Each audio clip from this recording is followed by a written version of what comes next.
अस्सलाम वालेकुम नाज़रीन, दादू न्यूज़ में भली कार आया दानिश खुशका के ब्रेकिंग न्यूज़ ॾींदा हलूं त मेड़ भरिसां बेटो जतोई में सोलंगी बिरादरी के ॿिनि धुरियुनि में हलंदड़ पुराणे तकरार सबबि हिकु धुर पारां होटल ते अंधाधुंध फायरिंग कई वई आहे। फायरिंग के नतीजे में पोरियत ज़ख़्मी थियो आहे। ब्रेकिंग न्यूज़ आया वहां ताईं पहुचायूं पिया त मेड़ में सोलंगी बिरादरी के ॿिनि धुरियुनि में हलंदड़ पुराणे तकरार सबबि हिकु धुर पारां होटल ते अंधाधुंध फायरिंग कई वई आहे, जंहिंजे नतीजे में पोरियत ज़ख़्मी थियो आहे। जॾहिं त फायरिंग दौरान होटल में वेठल माण्हुनि में भाॼ पइजी वई आहे।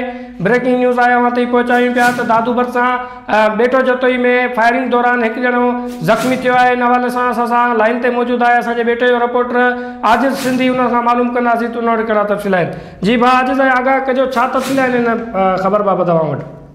बिल्कुल दानिश, मेयर भरिसां बेटो जतोई में सोलंगी बिरादरी जे ॿिनि धुरनि में जारी पुराणे तकरार तां हिकु धुर जे हथियार बंदनि होटल ते वेठल माण्हुनि ते फायरिंग करे गोलियूं हलायूं ऐं उते होटल ते वेठल माण्हुनि में भाॼ पइजी वई ऐं फायरिंग जे नतीजे में जेको आहे सो पोरियत आहे 45 साला लाल बख्श सोलंकी जेको ज़ख़्मी थी पियो आहे। ज़ख़्मी खे तालका अस्पताल मेयर पहुचायो वियो आहे ऐं उनखे नाज़ुक हालत में लाड़काणे ॾिनो वियो आहे।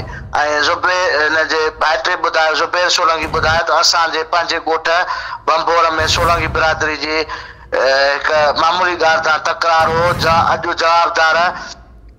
जवाबदार गुल मोहम्मद सोलंकी हमीर समेत 5 हथियार बंदनि असांजे दुकान ते हमलो करे रिपीटर फायर करे असांखे ज़ख़्मी कयो आहे।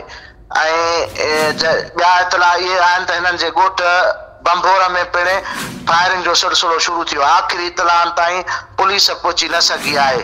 जी वरी महिरबानी ना आजिज़, आगाह कयो। नाज़रीन, मेड़ में ब्रेकिंग न्यूज़ आई त बेटो जतोई वारे इलाइक़े में फायरिंग थी आहे। ॿिनि धुरियुनि जे पुराणे तकरार मां हिकु धुर पारां फायरिंग करे 45 साला पोरियत खे ज़ख़्मी करे विधो आहे। जॾहिं त इहे पिणु इतलाह आहिनि त ज़ख़्मी जे ॻोठ में हींअर हथियार बंद मोर्चा संभाले वेही रहिया आहिनि ऐं फायरिंग जी ॾे वठी जो जेको सिलसिलो आहे उहो जारी आहे। हिन वक़्त ताईं पुलिस बि उते न पहुची सघी आहे, न ई को उते फायरिंग सबबि जेको अमन ख़राब थियो आहे उन सबबि के बि का रेस्क्यू टीम वग़ैरह जा को पुलिस जो अमलदार उते पहुतो आहे।